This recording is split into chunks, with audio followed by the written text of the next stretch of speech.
been called by the woman. I speak to you. If the police will break you right apart.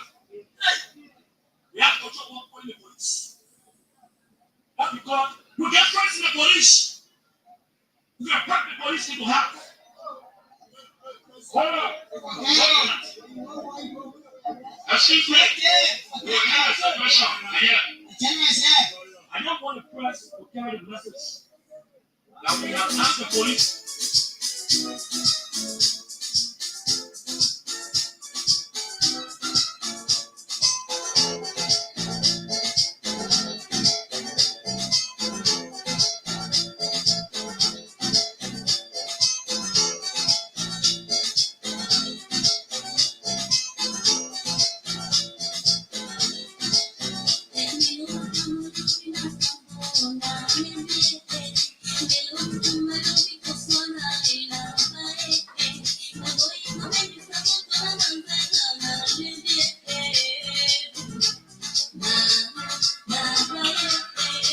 A wonderful afternoon in the nation's capital, Monrovia.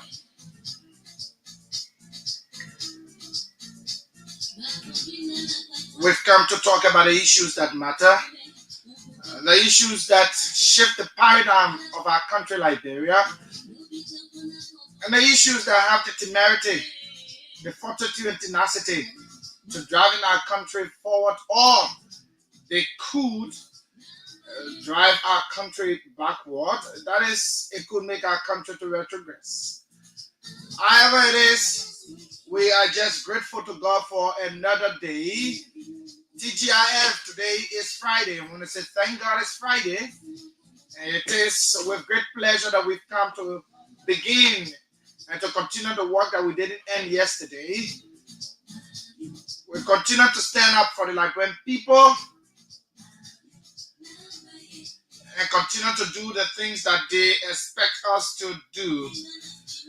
We intend to continue to fight for them when their voices become voiceless and when their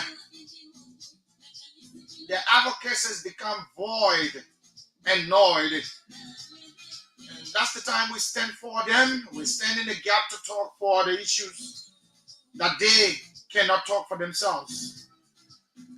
So the only station that you can trust to do that is Kia Radio 95.9.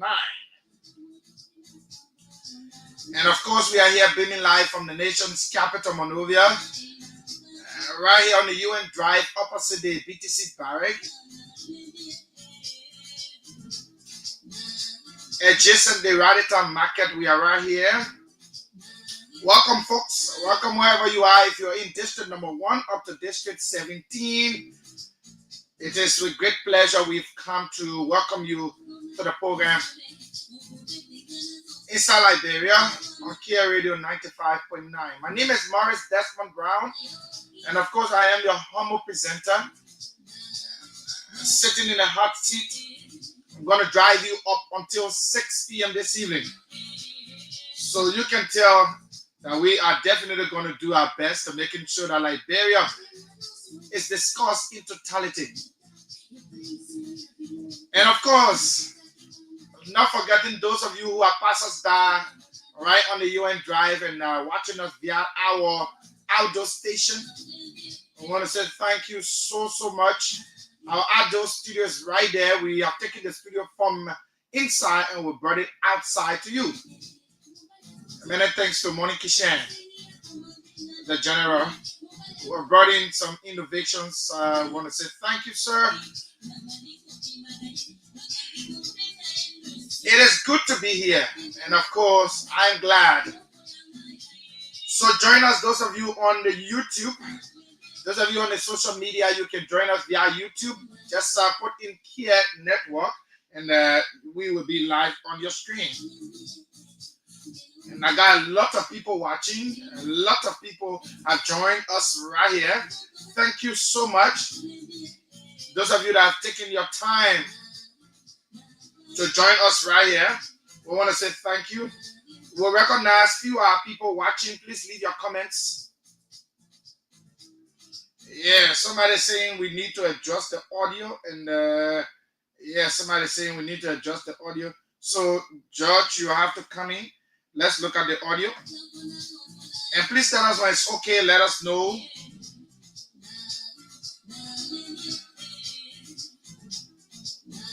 So let me give you a lineup of what's going to happen.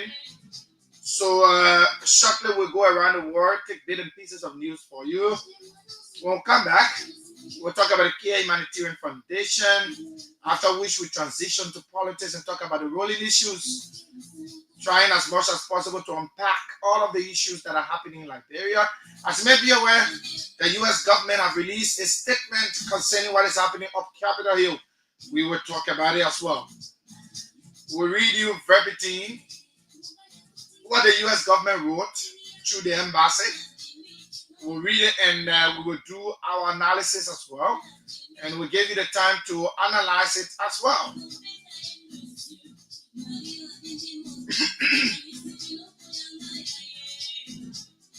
Anthony, please tell us if the audio is good. Please let us know.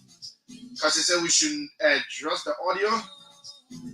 Yeah, so please tell us if it is okay now. I've done something while I'm waiting for my able producer, Josh Webb, who will soon come in to help. But I'm sure I've done something to remedy the situation.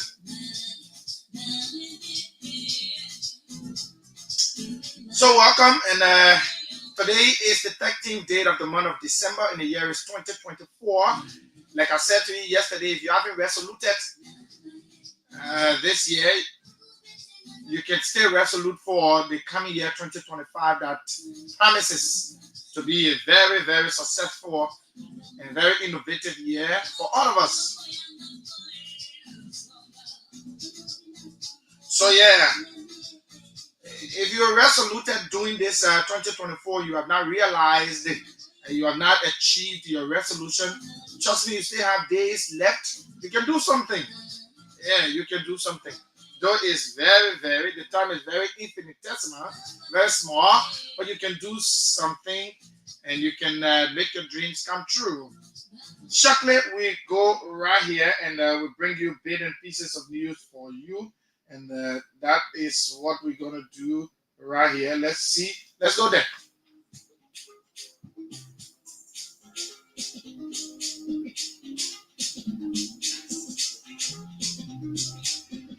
When we come back, we recognize those that are watching. Please leave your comments right on our live YouTube stream, and we will have them read out for you right here on this program. That's Inside Liberia on Kia Radio 95.9. My name is Morris Desmond Brown. Let's roll. Let's see what is happening in Syria. The BBC is reporting after the ousted President Bashar al-Assad was removed from power. There is jubilation in one of the biggest cities in Syria called Aleppo. So let's see what is happening there. Chanting revolution slogan and waving what is known as the independent flag. Crowd have gathered in Aleppo's Sadalat Ajabiri Square to celebrate the end of the al-Assad regime.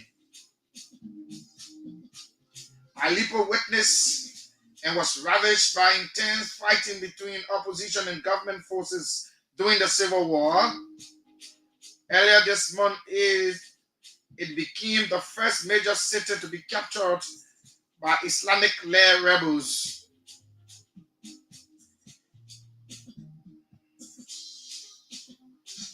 It is a free Syria, a free Aleppo, says a 19-year-old Zenia, who has come with her mother and sister.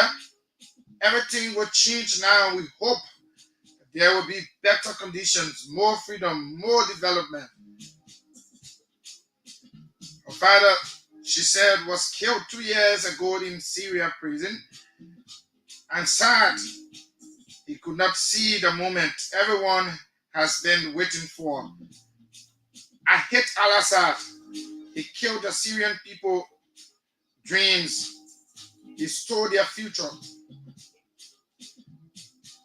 Abdul, a 25 years old mechanical engineer, returned to Aleppo 4 days ago after spending 10 years in Turkey.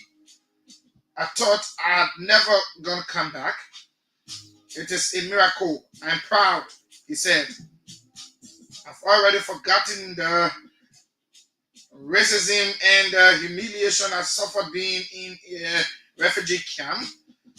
We now have our dignity back. That is the most important thing.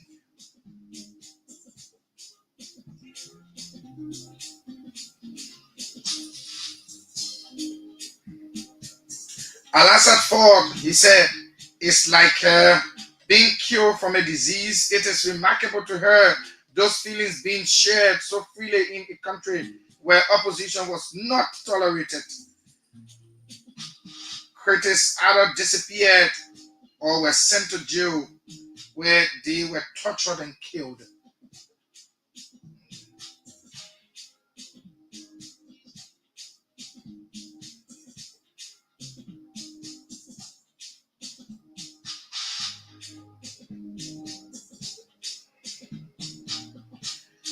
And that is what is happening in Syria.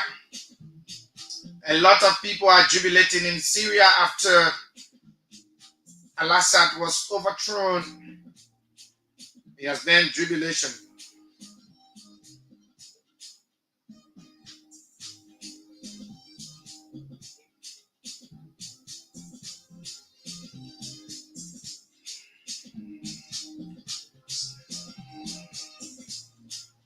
So the whole internet is talking about Al-Assad, Syrian president removal, and a new day for Syria.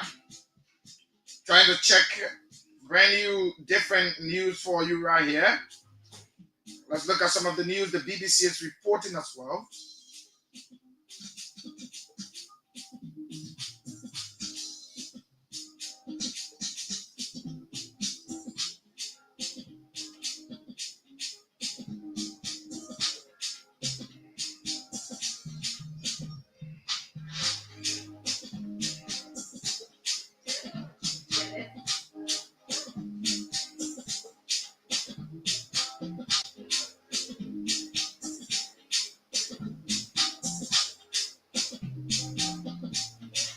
Stay checking for it. We might just come Africa very quickly.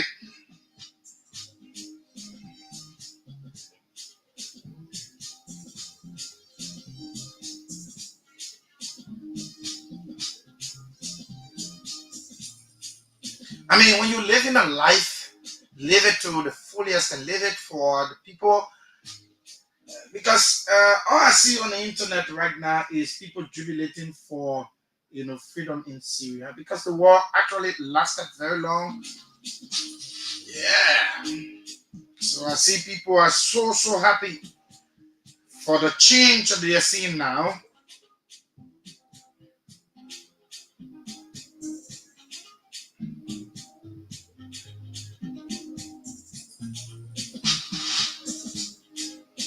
Let's see what is happening in Russia.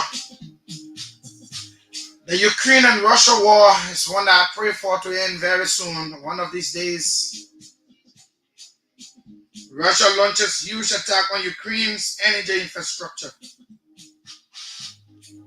Russia has launched a huge attack on Ukraine's energy infrastructure, which authorities say was the 12th largest scale attack on energy facility this year.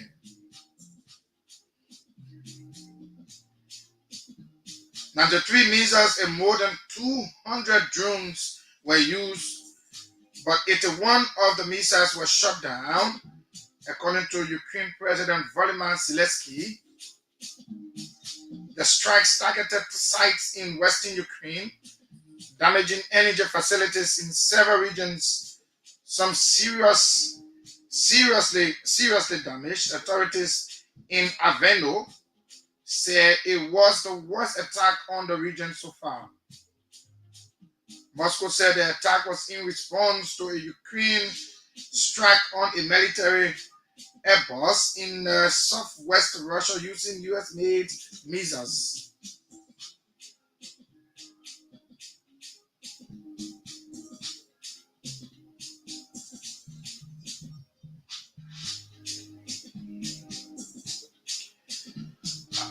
That is what the BBC is reporting. Let's see what is happening in the USA. I'm told Donald Trump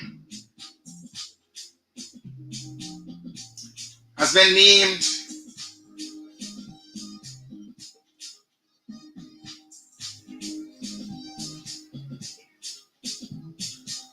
President of the Year.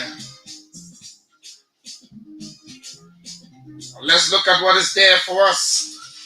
What are the takeaways?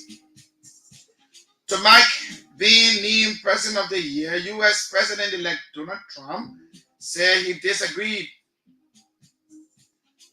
very vehemently with America-made missiles targeting sites in Russia and rendered it crazy. Donald J. Trump.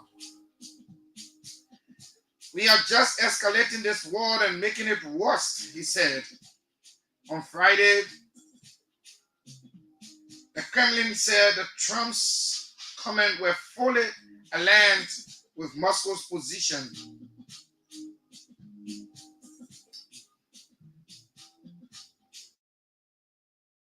And Dmitry Peskov told reporters, it is obvious that Trump understands exactly what is escalating the situation. Trump also told Time that we wanted to reach an agreement to end the war, and the only way to do that was to abandon.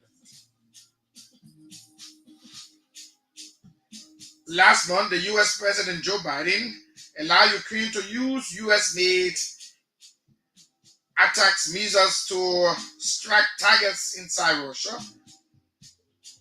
The first attack using the long-range missiles occurred following days, with Russian authorities stating at the time that the region which borders Ukraine had been hit high.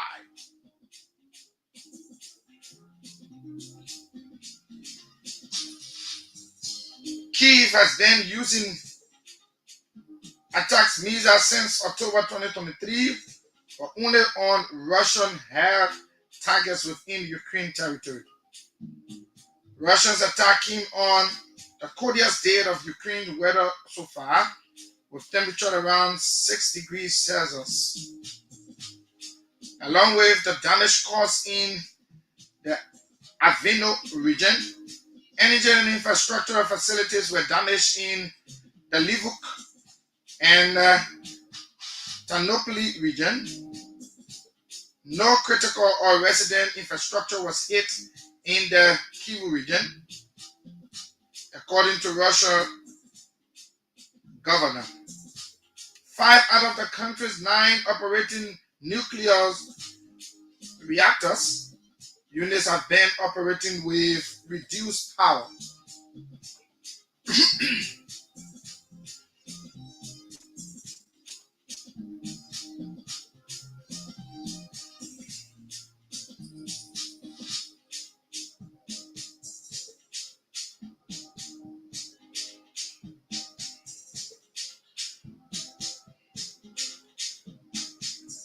Let's come to Africa.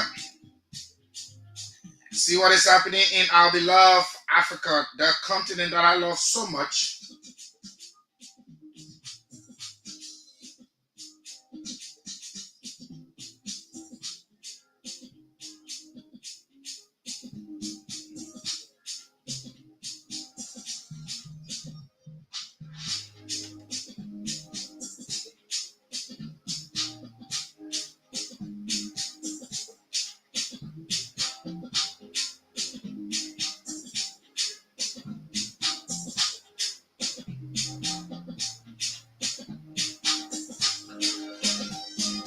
Coming to Africa, we want to know exactly what is happening in Africa. Hope the audio is better now. Anthony, you need to tell us whether the audio is better than what it was before.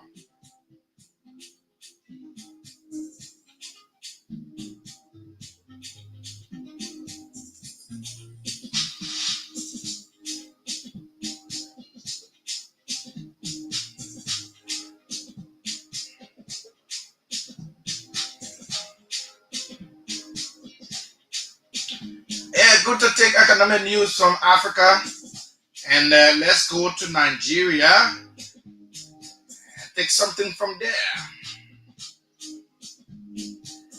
Cameroon become first importer of Dangote's petroleum.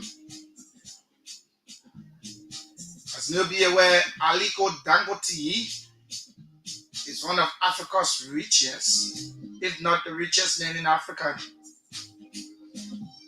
Aliko Dangote plans to export 56% of its total fuel production, even as a crude supply difficulties threaten to bog down the refinery.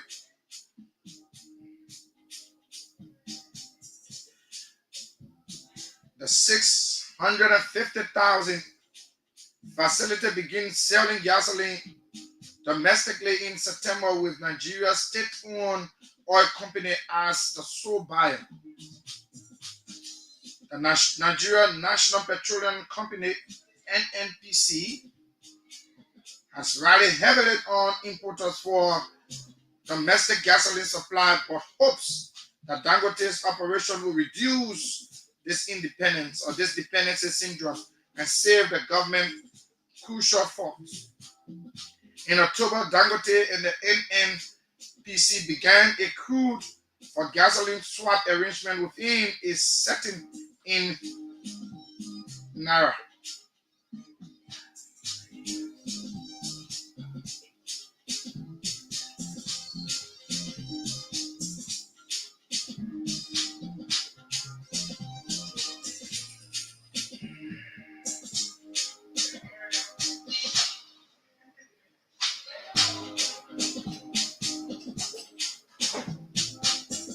Let's go to Namibia and see what is happening there. I'm told they have elected their first female president.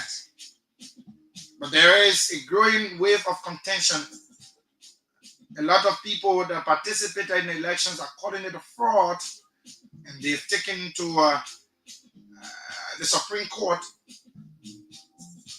And that is the best thing. When you feel aggrieved, run to the court. A court in Namibia on Friday granted two opposition parties the right to inspect material from the country's recent disputed election.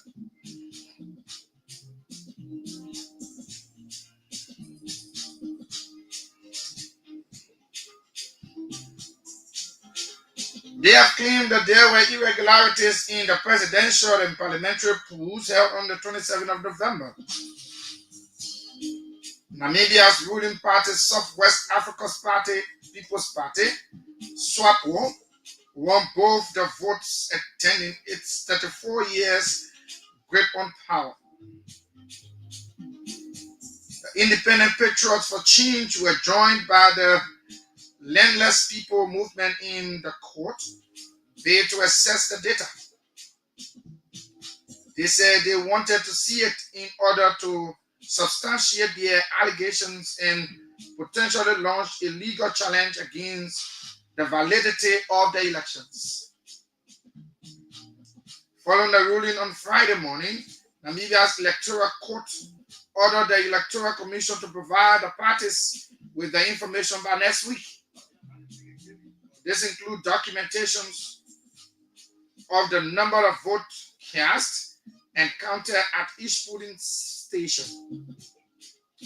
The election was marred by a shortage of ballot papers, technical challenges with results in polling stations staying open for up to 3 days in some areas. Namibia's Electoral Commission declared the vote free and fair. President-elect Namdi has also dismissed allegations that the election was fraud. She's due to take over office in March, becoming the country's first female president. Yeah, that will happen when the entire court process is over. She's not just going to hijack power; it's not going to work. They will have to go through the court process, and the court will have to determine if there is no facts to substantiate the claims that the political parties are making. She will definitely be sworn in March. But as it is now, the elections are being contested. The results are being contested. Let's find one more and then we can call it a day and come back to talk about the issues that matter.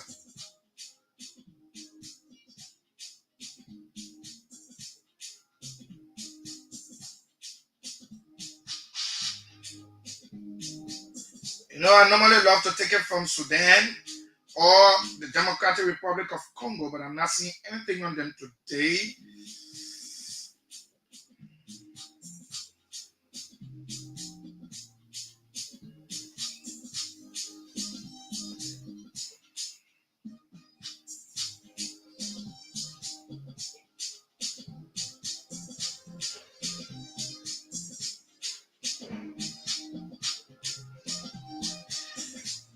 Let's look at this UN report quickly, and then we can come back to talk about the issues that matter. Over 75% of Earth's land is permanently drying, according to UN report. Much of Earth's land are dying out and damaging the ability of plants and animals' life to survive, according to the United Nations report released on Monday.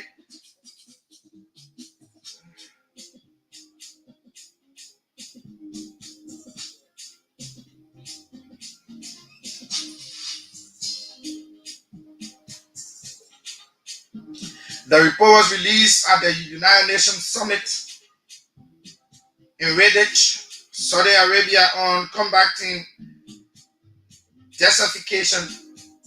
Once fertile land turning into desert because of hot and hotter temperatures from human-caused climate change, lack of water, and deforestation.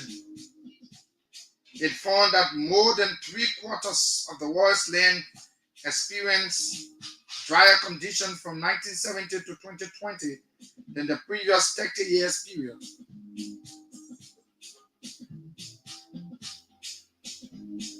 At the talks, which started last week and are set to end on Friday,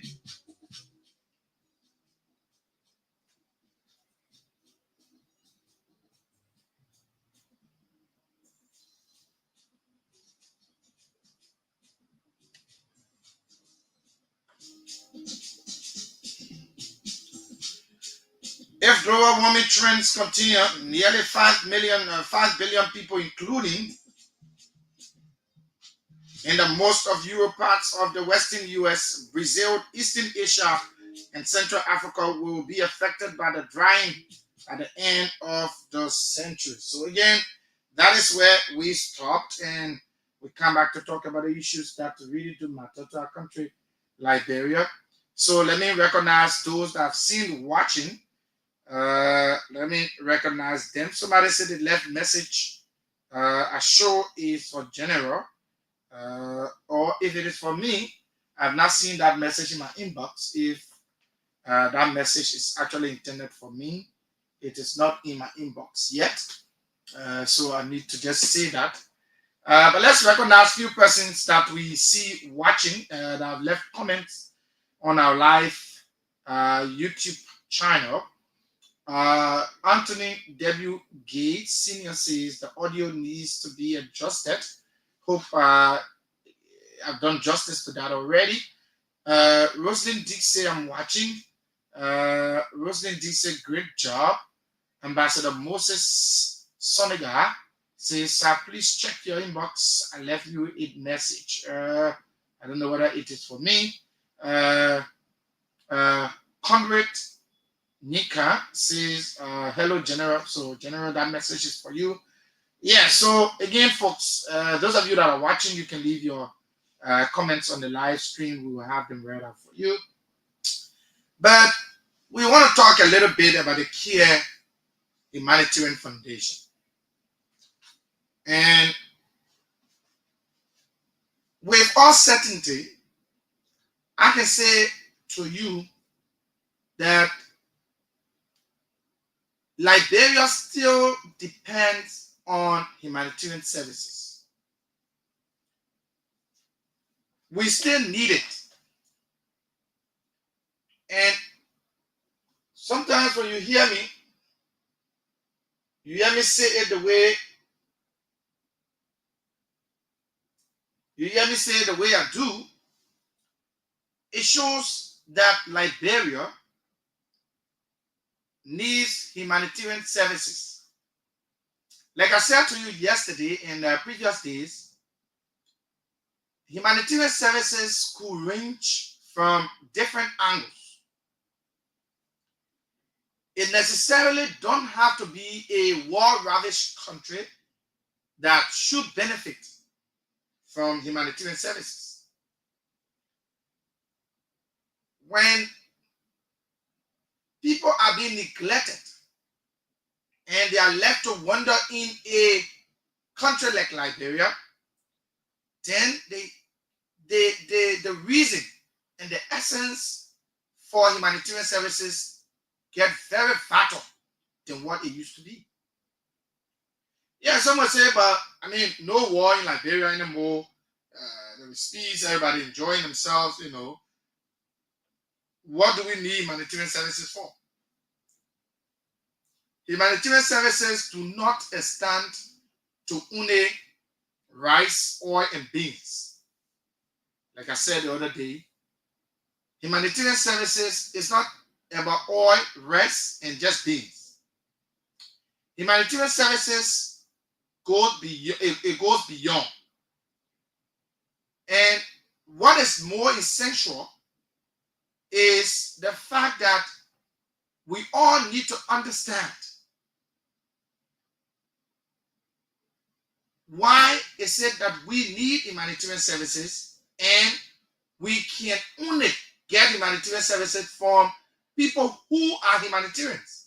So if a person is not an humanitarian, trust me, you can't get what you are actually looking for. But the Care Humanitarian Foundation is keen on providing services for the Liberian people. And if you may, it is not about rice, it is not about oil, it is not about food assorted items. No. Yeah, when there are disasters, when there are natural occurrences, yeah, you find people who want to help, they want to spread their humanitarian tentacles to see people being helped, but humanitarian services goes beyond. And what is more essential is for us to know that the Care Humanitarian Foundation is providing services through 4 key pillars. 4 key pillars. And those pillars range from agriculture, health, sanitation, and education. Why is it very important? These 4 pillars are a conglomeration of services that we need as a people. If you do not need service in health, you may need service in education. If you do not need service in education, you may need it in agriculture. If you do not need it in agriculture, then you will need it in sanitation. What more do you need it for? What more? If not in the 4 pillars that I've just listed.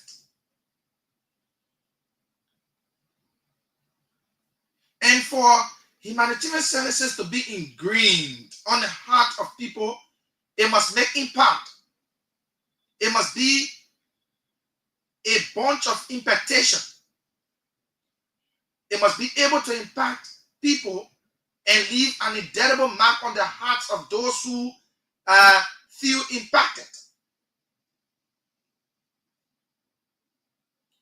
And that is why 2025 is going to be a different year. I've been cautioning you all through my radio broadcasts. Every time I sit on this radio, I tell you some things.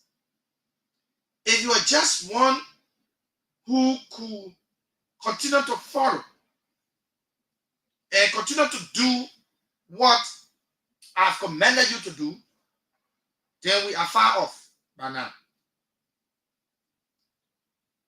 because the Kia Humanitarian Foundation has been around for a very short while, but they have made some significant strides. They've left some mark, if not indelible marks, on the hearts of some Liberians and some people who have benefited from the kind gesture of our illustrious and dynamic CEO, Mr. Christopher Kier, and his darling wife, Madam Josephine Kier, in the United States of America. These two decided that the little they are working for in the United States, they will impact people back home. And with this, they've been very, very keen on that. They've been very, very receptive. In everything they do, they think about you, the ordinary people. And that's why the CEO himself comes on the radio on Sunday to explain the vision of the Kia Humanitarian Foundation. And that is why you need to listen as well. On Sunday, 6 o'clock, Liberian time. You listen and you hear from the vision bearer. You hear from the man who controls the vision, who is making sure that the vision lives. So you cannot stop listening to Kia Radio 95.9.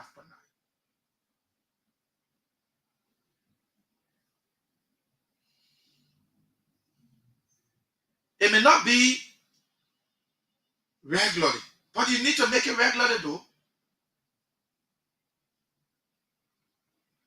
And so the foundation hasn't been around for decades, but the short time the foundation has been around, they've been able to leave a mark on the hearts of Liberians.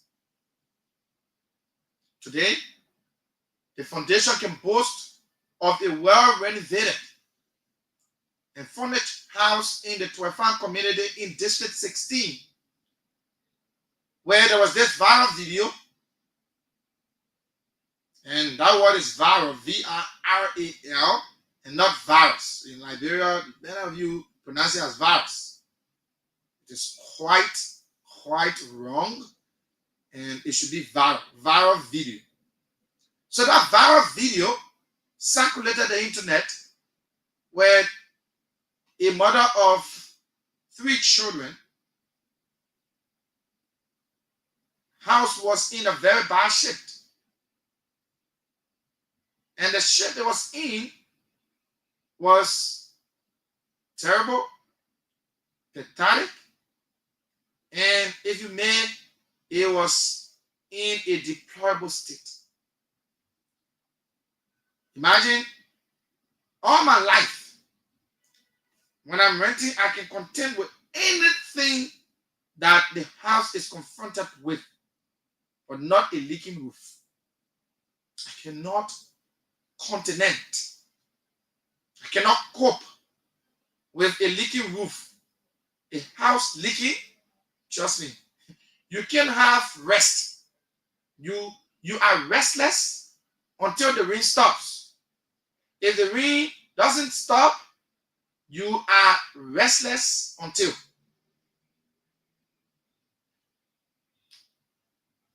And way back, we passed through some things. So I used to live around the Motum corner. There was this house I went to rent, a very small room, because by then I was single, and I didn't have a child then. So I alone, went to Malay, one man, one room, back then. Took the room, and I took the room in dry season. I did not experience any leaking roof until we enter rainy season. Every part of that room leaks. Every part of it leaks.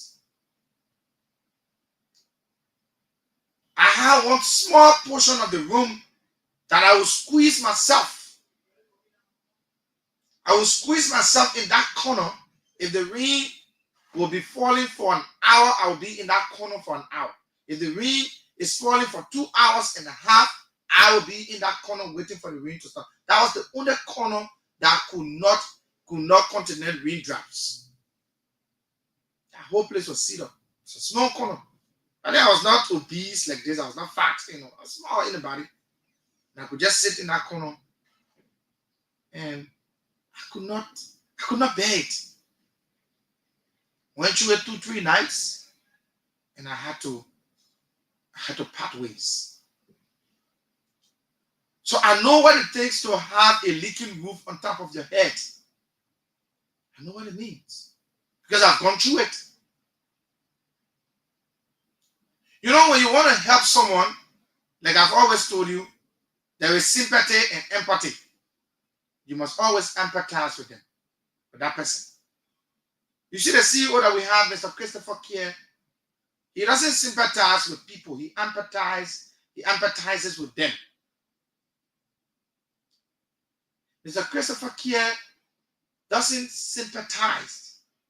Instead, he empathizes with people. And why? Because this man we're talking about had rough times while you were in Liberia. This man walked distance to go to school. He walked from Clarendon on the Bourgeois Island to Nippo Junior High. He walked several miles to get to school. Some point in time, he told me, he said some days he will walk and the rain will beat him, he'll get wet, and he had to stand outside for the clothes to get dry before getting into the classroom.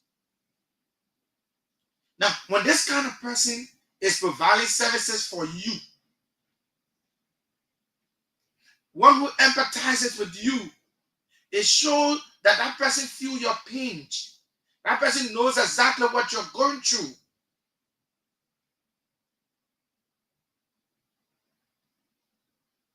So, Mr. Christopher Kier is not a stranger when it comes to the life of people living in destitution. He knows. He went through it. He struggled.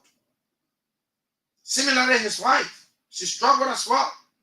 It was not all rosy when we were coming up. It didn't just happen through a magic wine. No. It did not happen by mistake. It was through hard work that they made it through. And now that they've had at least to some extent to help people, they're not resting. They're finding it very, very interesting to help people back home. And like I said the other day, it would take a real woman. It would take a woman who is a virtual woman. It would take a woman of substance, knowing how people nature are, their nature in terms of what they want. But this woman deprived herself of a lot and tell her husband, let's send it to Liberia. Let's help the people. Back to the story of the woman who was in bad shape. When that viral video reached our CEO, he immediately commissioned a team to go and do feasibility studies. And they went to a farm, the team departed, went to a farm, and they did their feasibility study. It was proven that the horse was in bad shape and they needed help. So I'm trying to let you know that humanitarian services humanitarian services are not limited. They are not limited to only beans, oil, and rice. Humanitarian services go beyond. They go beyond. So, the team did the feasibility studies, sent their report. The CEO then viewed the report, perused it, and made a determination along with his wife and his team. And they decided to rebuild the house.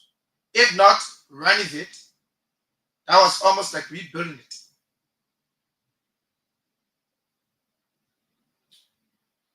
The entire roof was taken off, reconditioned. The whole house was re-laid out. It was plastered, then painted, furnished, then it was turned over. I remember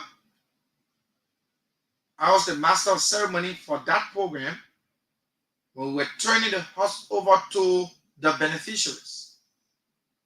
It was a colorful event into a farm. Government officials were represented. People from the borough of Newcastle were represented. In fact, Honorable Dixon Sibo of District number 16, representative of District 16, could not go, but he sent someone from his office who represented him. The office of the governor was represented. The police detachment in District 16, they were also represented.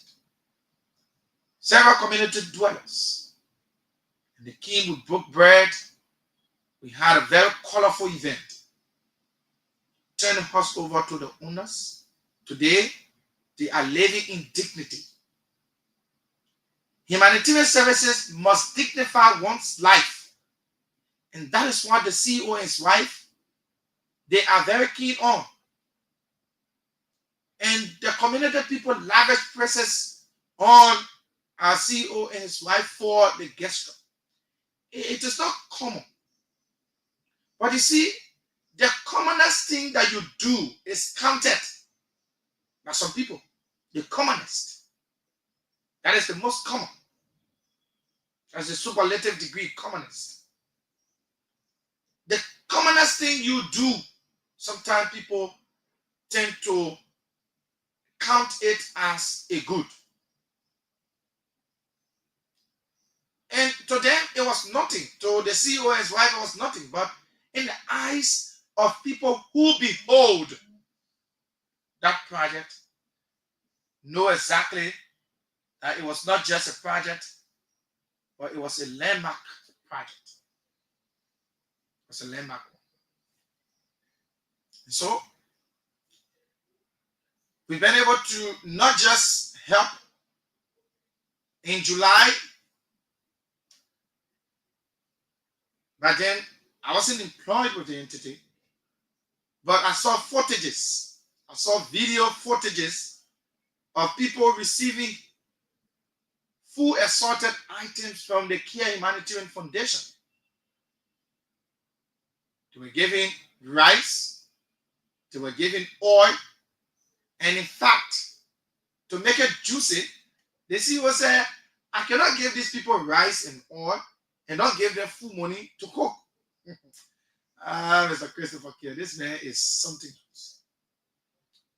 And each of them received cash donation as well to help cook the meal. Yeah, they gave you rice, they gave you oil. The CEO said it was not enough. Let's give them cash.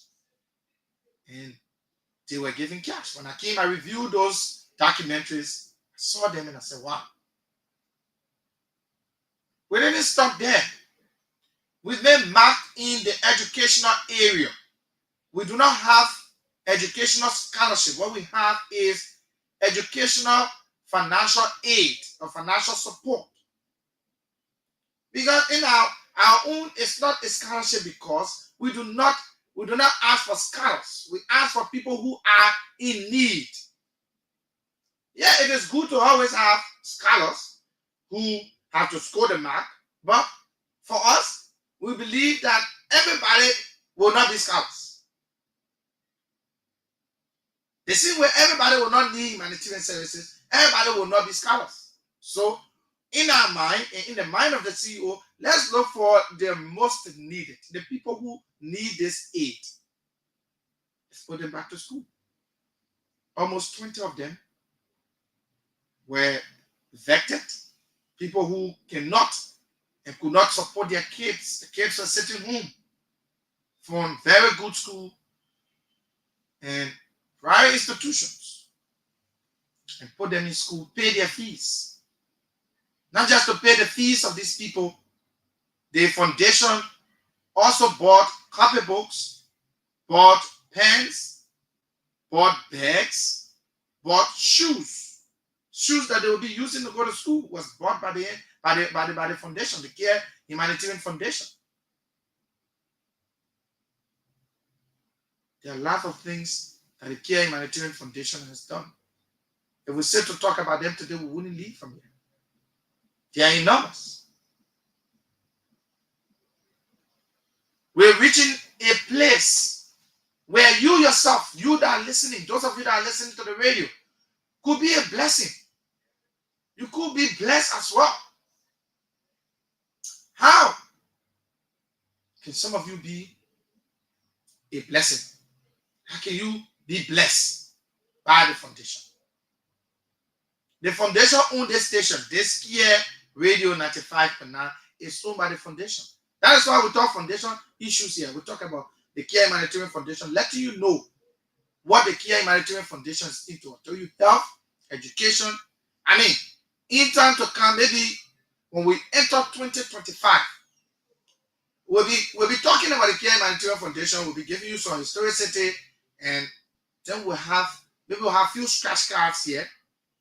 When we finish, we'll open the lines and we gauge your knowledge on some of the things we've talked about the foundation, but you still remember them. Those who will get it right will receive their scratch cards and stuff like that. We'll do that.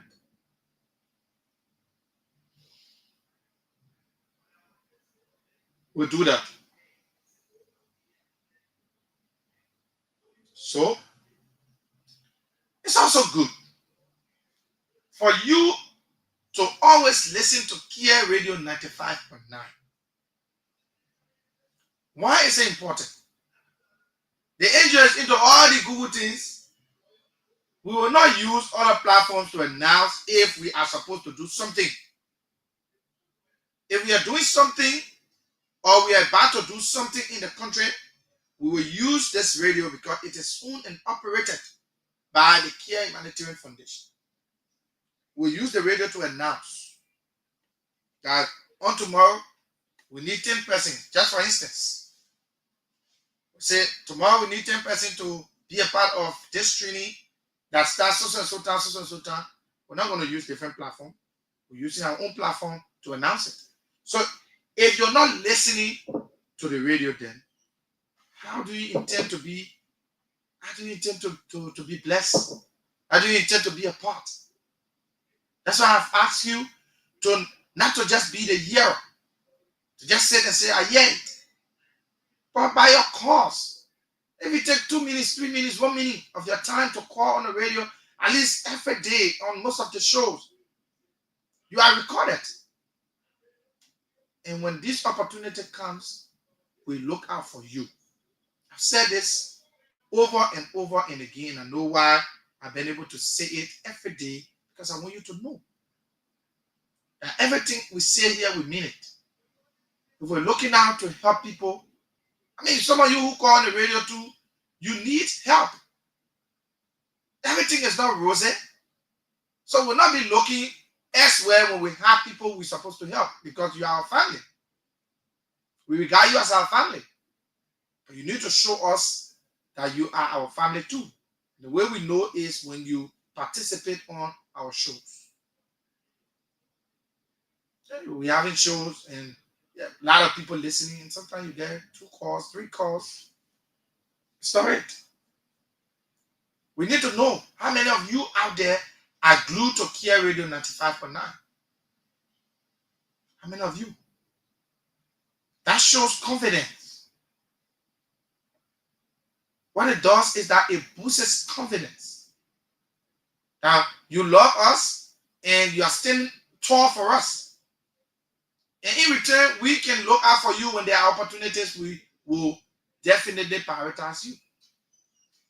That is it. No magic in it. So let's keep on doing it. Let's continue to listen. Let's continue to be a part. Let's continue to participate. Let's call when the numbers are announced. Yeah, let's do it together. Let's do it together. Okay? Yeah. So that is it for the Care Foundation, Care Humanitarian Foundation. We now transition to politics. You know, folks, I sometimes wonder whether our country is moving forward. And the reason why I wonder is because every time you see Liberia making strides, it's like somebody somewhere or something somewhere keep pulling Liberia back. Just keep pulling Liberia back.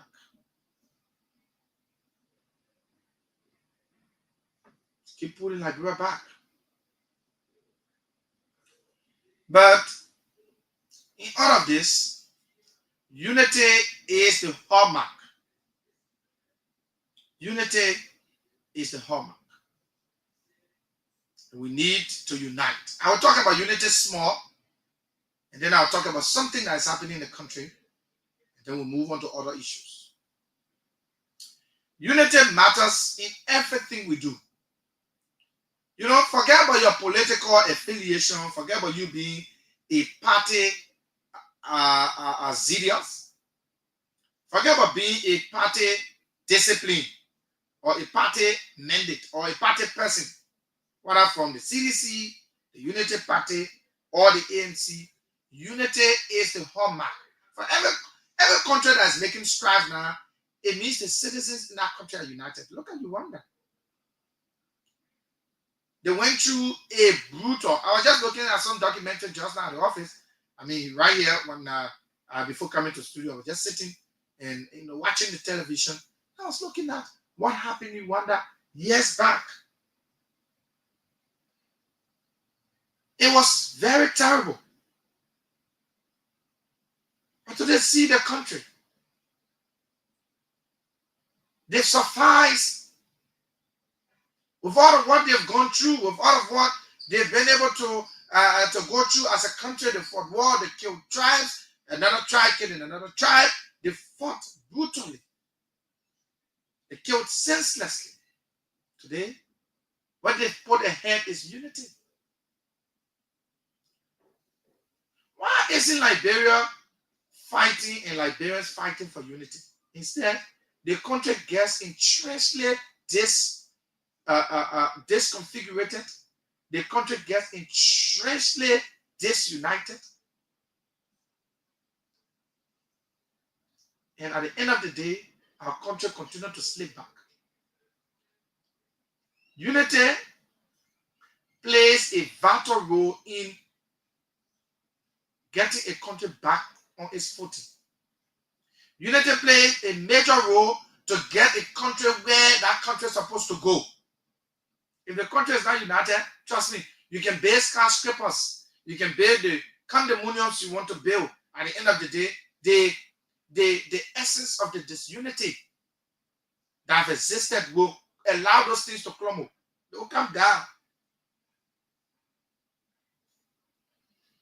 But if we are united and we can stand and withstand each other in spite of our political diversities, in spite of the political institutions we support, we should be having in our mind that there is one big political party. And that big political party that we have is Liberia. It is the mother political party for all political parties that are operating in the country. The day we stand to know that the biggest political party is Liberia, and we should do everything humanly possible to keep Liberia on the path of unity, then our country will start to gain the respect or the respectability that our country deserves. The survivability of our country depends on how united Liberians will be. How our country will survive. It's like you live in a house, you and your brothers, and every day you and your brothers are fighting. Every day you people are forcing and fighting, and you people are ranting and everything. You know what that situation does? That situation opens a floodgate that other people who see the disunity between you and your brothers could raise war on you one day, and you will stay there, raise war on one of you, and the other people will be sitting looking and say, yeah, beat it. being because of disunity. If we are united, nobody will come and steal our gold, our silver, our diamonds. They will not steal it and carry, but because we are disunited, we are very disorganized in this country. That is why our gold, our diamonds, and our resources have been taken away without Liberians benefiting an inch of it. Because when you open the way for people to penetrate, they'll penetrate. You and your brothers, you're fighting every day, you're causing not hearing your outsiders can come and just pick at one of you, and the person will have their will because of disunity. Disunity can cause a country to crumble. And I think what we've done in this country is that we've polarized everything. We've made everything a political situation. Somebody eating their food, it becomes politics. We polarize everything. Things that are non-political, we make them political. I told you, sectors that should not be politicized in this country, we've always told you that. I told you the health sector, the educational sector, and the agricultural sector, they need no politics. If you care, you want to politicize the other ones, well, it's up to you. But health, education, and agriculture, they should not be politicized. But we've done that. To the extent that we do not look for qualified people, we put people because of party ideology. It boils down to us as Liberians. And for the very first time, I see Liberians being united on a single front. And that is what I'm about to talk about. You know, I don't know what the GSM companies take us for. I don't know. But the GSM companies will not do what they're doing if the government hasn't approved it.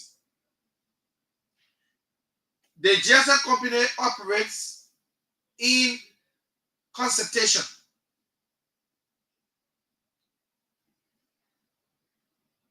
They operate in acquiescence with the LTA, the Liberia Telecommunication Authority, responsible to supervise, maintain, rate at a point. This government decided, I don't know where that thought came from, to reduce data astronomically. It was reduced drastically, sorry. It was reduced drastically.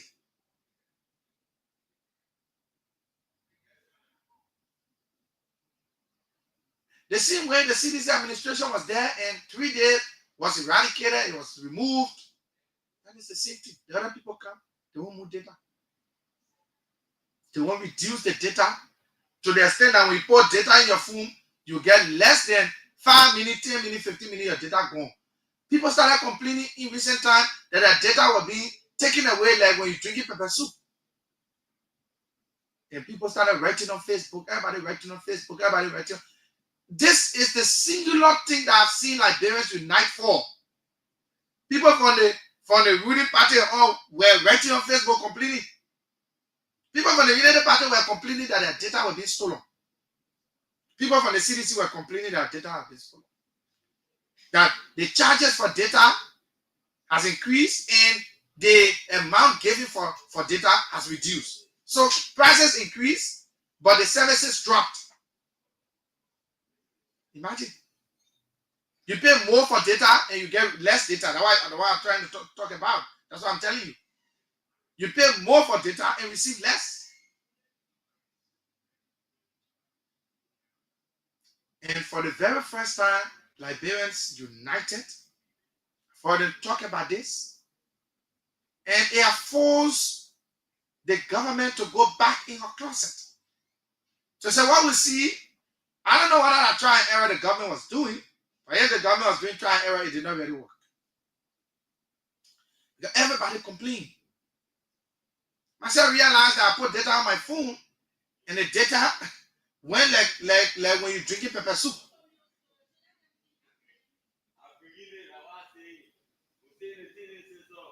But Liberians united on this front. And they've complained to the government that it is not fair. Because some of us live on data. Some of us live on the internet.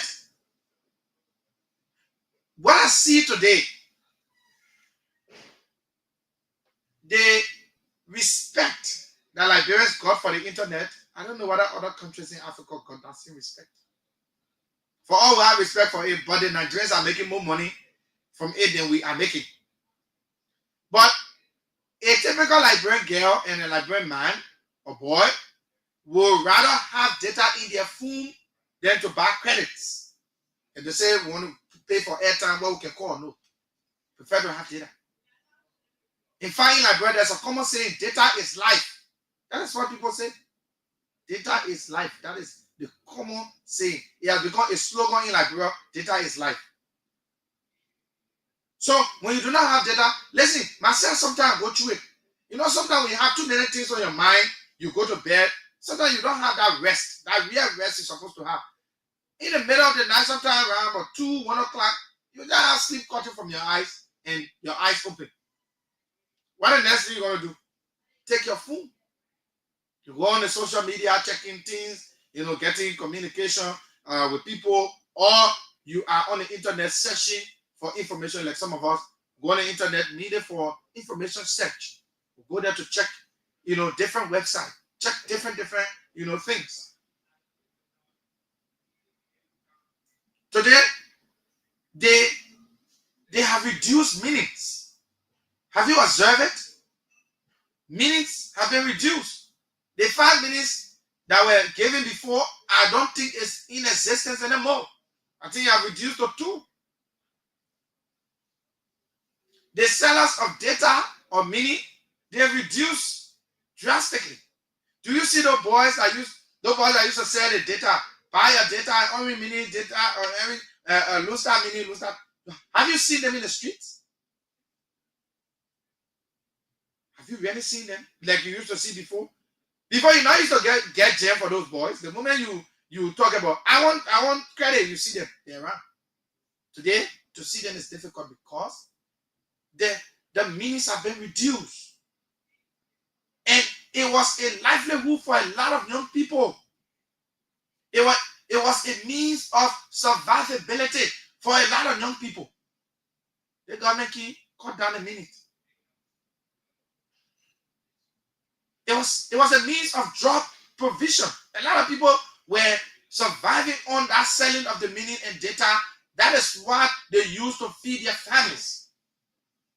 I tell you for free, data statistic that I'm able to get in my possession, 96.5% of the Liberian population are jobless.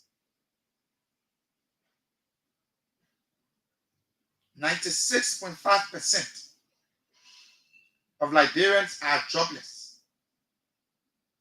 And this tax is very so true.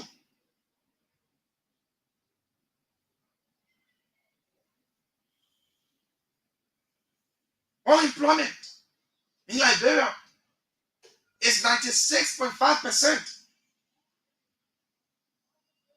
And this is on the Ministry of Labor's website. The Ministry of Labor, Liberia Ministry of Labor, is on their website. Go and read the report. It says 96.5% of the Liberian people do not have jobs.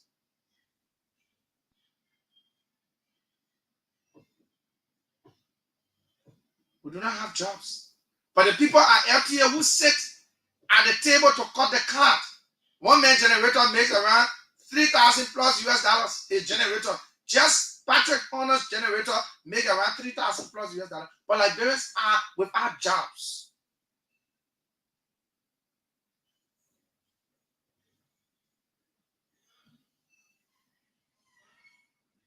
But one commissioner at LTA will walk away with $7,861 per month. $7,861 per month. Check in salary.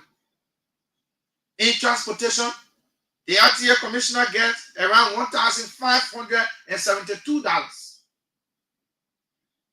For gasoline, they receive $1,000 for gasoline. For generator, they receive around $3,622. If you add all of this, you'll be running into almost 11,000 plus US dollars. 11, 12, around 13,000. That is what you get for the commissioners at the LTA, the Liberia Telecommunication Authority. That is what they get in salaries and benefits. While the Liberian people are impoverished, the Liberian people are poor. 96.5% of the Liberian population are living without jobs. They're living with just the blessing of God. If God had to come today to help them, find food for them, they will be glad. But some other generator at their house from LTA makes around $3,622. Just generator that people use at their homes. That is what they use. They gave them for keeping their generator on at their homes. When you sleep in darkness, you cannot find light. You cannot even afford to buy a candle. But that is what the generator of the LTA commissioners, that is what they get for their generator running at their homes. Salary, $7,861. Transportation, $1,572. Gasoline, $1,000. Every month somebody get $1,000 gasoline. With a person that open gas station. Why are we so wasteful in this country? We take 96% of our budget.